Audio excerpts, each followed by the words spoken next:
الحمد لله الذي بيده تصريف الأحوال وتخفيف الأفعال، والصلاة والسلام على سيد الهادين إلى محاسن الأخلاق والأفعال، وعلى آله وأصحابه وبارك وسلم.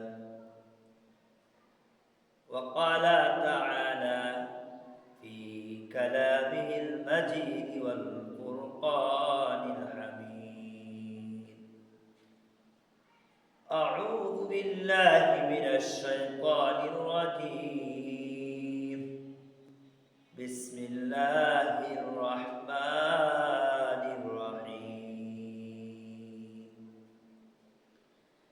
إن الذين قالوا ربنا الله ثم استقاموا تتنزل عليهم الملائكة ألا تخافوا ولا تحزنوا وأبشروا بالجنة التي كنتم توعدون. আলহামদুলিল্লাহ, মহান আল্লাহ রাব্বুল আলামিনের লাখো কোটি শুকরিয়া যে মহান আল্লাহ রাব্বুল আলামিন আমাদেরকে ঈমান নামক দৌলত দান করেছেন, যার ভিতরে এক আল্লাহর বিশ্বাস রয়েছে, শিরক এবং কুফর মুক্ত। মহান আল্লাহ রাব্বুল আলামিনের কাছে ওই ব্যক্তি দুনিয়া এবং আখিরাতের সর্বশ্রেষ্ঠতম ব্যক্তি। যার ঈমান নেই ওই ব্যক্তি হচ্ছে দুনিয়া এবং আখিরাতের মধ্যে সবচেয়ে বেশি নিকৃষ্ট। মহান আল্লাহ রাব্বুল আলামিন ইরশাদ করেন: ইন্নাল্লাযীনা কাফারু মিন আহলিল কিতাবি ওয়াল মুশরিকিনা ফী নারি জাহান্নাম খালিদিনা ফীহা উলাইকা হুম শাররুল বারিয়া।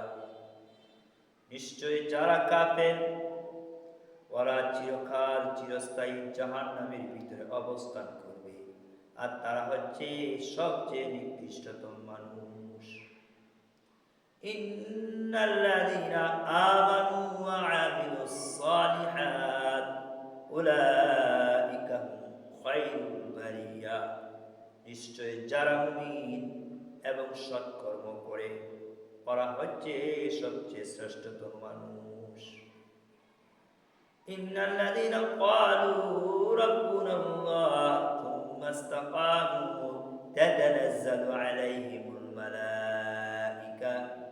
নিশ্চয় যারা ঈমান এনেছে, ঈমান আনয়নের পরে তাহার উপর শক্ত মজবুতিভাবে অবিচল রয়েছে এক আল্লাহর বিশ্বাসের উপর, আখিরাতের বিশ্বাসের উপর।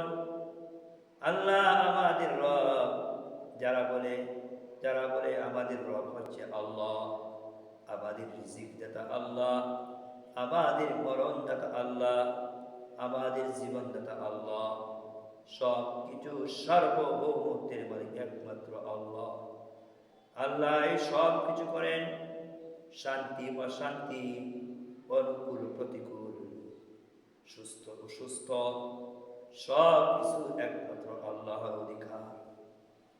এরপরে যারা নাকি এমন বিশ্বাসী ঘোষণা দেওয়ার পরে সুম্মাস্তাকামু তার উপর অটল থাকে, অবিচল থাকে, মুমিনের কাছে অটল অবিচল এমন একটি বস্তু কাটি মুমিনের উপরে যদি কোটি কোটি লক্ষ লক্ষ টাকা দিয়ে দেওয়া হয়, যে বলে তুমি এক সেকেন্ডের জন্য ঈমান থেকে বিচ্যুত হয়ে যাও, সব কিছু বিসর্জন করতে প্রস্তুত, কিন্তু আল্লাহর উপর একত্ববাদীর ঘোষণা থেকে সরে যাওয়ার জন্য এক মিনিটের জন্য, এক সেকেন্ডের জন্য প্রস্তুত নয়। মাথার উপরে তলোয়ার, গলার নিচে তলোয়ার, অস্ত্র যদি রাখা হয় এবং যদি বলা হয় তুমি তোমার ঈমান থেকে বিচ্যুত হয়ে যাও, তখন কাটি মুমিন কখনো এক আল্লাহর তাওহীদবাদী হতে কখনো বিচ্ছিন্ন হবে না। এমন বিশ্বাসী মুমিনের জন্য শুভ সংবাদ রয়েছে। আল্লাহ রাব্বুল আলামিন বলেন, তাতানাজ্জালু আলাইহিমুল মালাইকা, তখন এই সমস্ত মুমিনের উপরে ফেরেশতাদের কাফেলা অবতীর্ণ হয়। এই শুভ সংবাদ নিয়ে, আল্লাহ তাখাফু ওয়ালা তাহজানু, আল্লাহ তাখাফু, তুমি ভয় করো না, তোমরা ভয় করো না, ওয়ালা তাহজানু, তোমরা চিন্তিত হয় না, ওয়াবশিরু বিল জান্নাতিল্লাতী কুনতুম তুআদুন, তোমরা তোমার রবের পক্ষ থেকে প্রতিশ্রুতিবদ্ধ আল্লাহ রাব্বুল আলামিনের পক্ষ থেকে তোমরা শুভ সংবাদ গ্রহণ করো। এই সমস্ত মুমিনের ব্যাপারে আল্লাহ রাব্বুল আলামিন সুসংবাদ দিয়ে ফেরেশতাদেরকে আজরাইল আসার আগে প্রেরণ করে। কাটি মুমিনের ভয় নাই দুনিয়াতে, আখিরাতে। কাটি মুমিন কখনো দুনিয়াতে চিন্তিত হবে না জাহান্নামে যাওয়ার ব্যাপারে, আখিরাতে কোনো চিন্তিত হবে না যদি তার ঈমান হয় শিরক মুক্ত, আমল হয় বেদাত মুক্ত। ফেরেশতারা বলেন এই সমস্ত মুমিনের ব্যাপারে, উলা নাহনু আউলিয়াউকুম ফিল হায়াতিদ দুনিয়া ওয়া ফিল আখিরাহ ওয়া লাকুম ফিহা মা তাশতাহি আনফুসুকুম ওয়া লাকুম ফিহা মা তাদউন। ফেরেশতাদের তহিন ভাষায় বলেন, আমরা হলাম দুনিয়ার জগতে, আখিরাতের জগতে তোমাদের জন্য বন্ধু। সেখানে তোমরা যখন জান্নাতে প্রবেশ করবে তখন তোমাদের আকাঙ্ক্ষা পূরণ হবে এবং তোমাদের দাবি দাওয়া চাওয়াগুলো আল্লাহ রাব্বুল আলামিন পূরণ করে দিবেন। বেহেশতে যখন মুমিন ঢুকবে তখন দিলের ভিতরে যত তামান্না আছে, যত আকাঙ্ক্ষা আছে, যত দাবি আছে, সব কিছু মহান আল্লাহ রাব্বুল আলামিন পূরণ করে দিবেন। এই জন্য কাটি মুমিন হওয়া শর্ত, ঈমানকে সব ধরনের শিরক থেকে দূরে রাখতে হবে। কাটি মুমিন তো ঈমানের জন্য সব কিছু বিসর্জন করে দেয়, পানির মতো আল্লাহ রাব্বুল আলামিনের রাস্তা জীবনকে বিসর্জন করে দেয়।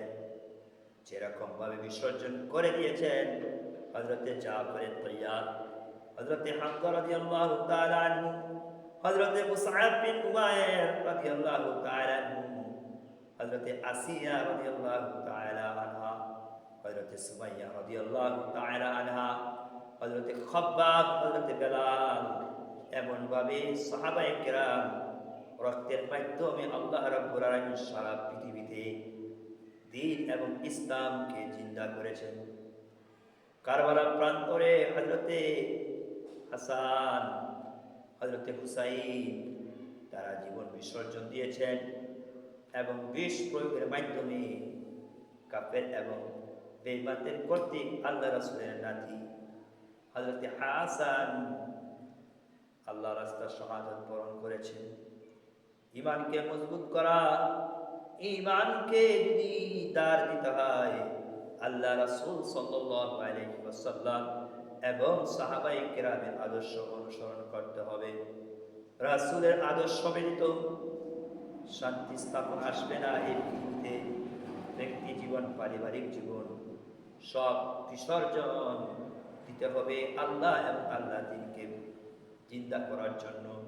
সকল কিছু শ্রম দিয়ে আল্লাহর জমিনে আল্লাহর খেলাফত, আল্লাহর বিধান বাস্তবায়নের জন্য প্রত্যেকটা মুমিন প্রচেষ্টা করতে হবে। মহান আল্লাহ রাব্বুল আলামিন আমাদের এই সংক্ষিপ্ত কথাগুলোকে আমল করার তৌফিক দান করুন।